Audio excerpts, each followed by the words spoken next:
Oh. All right, so I don't have the machine on yet, but one of the first things you do, you don't have to do this every day, is just make sure you have water. So we use this to fill it with water and pour it in. It doesn't have to be full, but you just want to make sure you have water.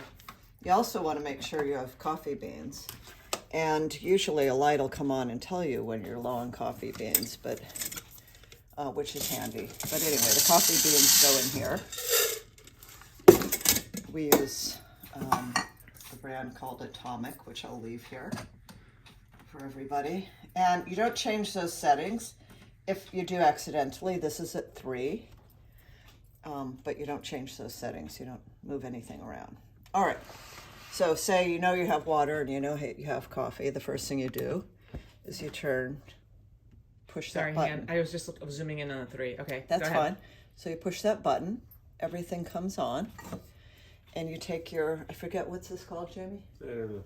Anyway, you take your coffee holder and you put it in here at about 8 o'clock. Turn it there. Okay?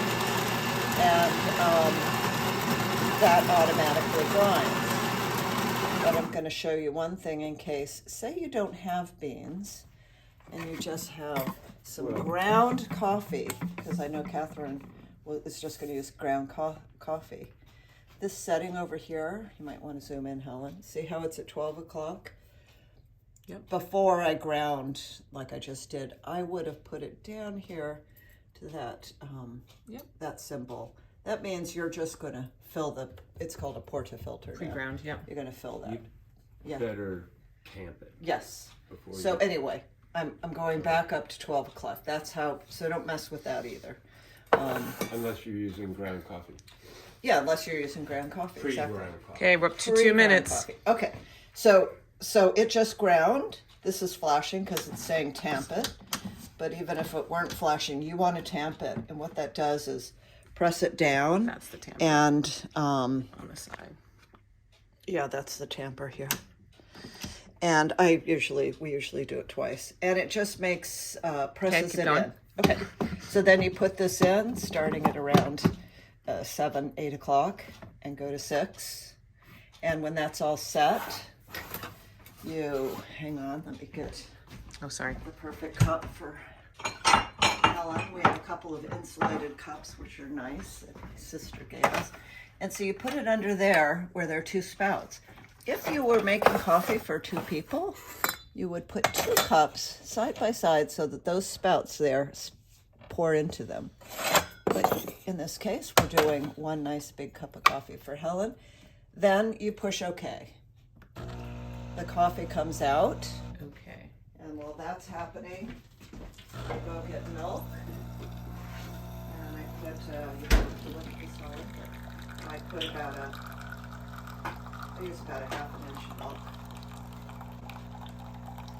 And you can use whole milk, you can use 2%. Okay.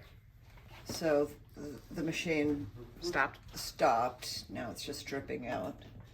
I put, I think about a half an inch of milk in there. We've got several of these fuzzy milk maker pitchers. All right, so it's always ready to steam. And you can push this up for flat or down for foam. Flat is just a little less foam, not a huge difference. Put the doohickey in the milk before you start. And there's a cut mark right here that's at 12, and you turn it to 9. Okay, so you start it with the nozzle all the way in, but then you pull it back so it's really just a little quieter, and you're resting it on the top of the milk. So slowly, you're kind of pulling it back because the milk is, I don't know if you can get in there, Helen. The milk is rising. Milk is rising. And so to keep it from making any kind of screaming sound, you're keeping it right at the top of the liquidy milk. Okay.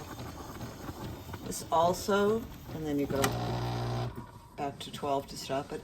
It also makes the milk really hot, like it's hard to touch that. And that's good because it makes the coffee hotter.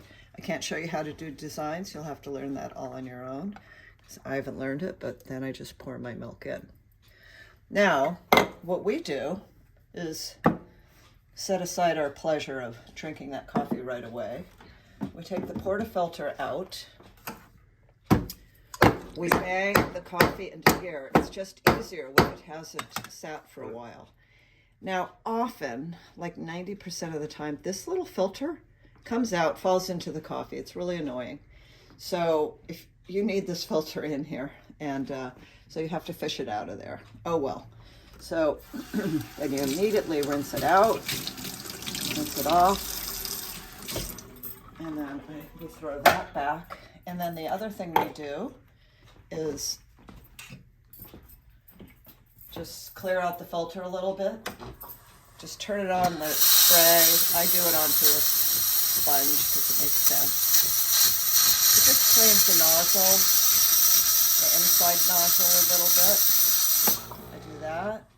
And then to get this off, you go, am I going clockwise? I'm going clockwise. Wait, no, counterclockwise. No, what is that? That is clockwise. You go to the right and you pull it off, okay? And here's a nozzle right here, and I often wipe that off, and occasionally, but not very often, I just pull the whole thing off and rinse that out. But that is, you don't have to do that very often. So I use a sponge, which of course, you know, is collecting milk and occasionally can get a little sour, and I deal with that by soaking it in vinegar. So I do that.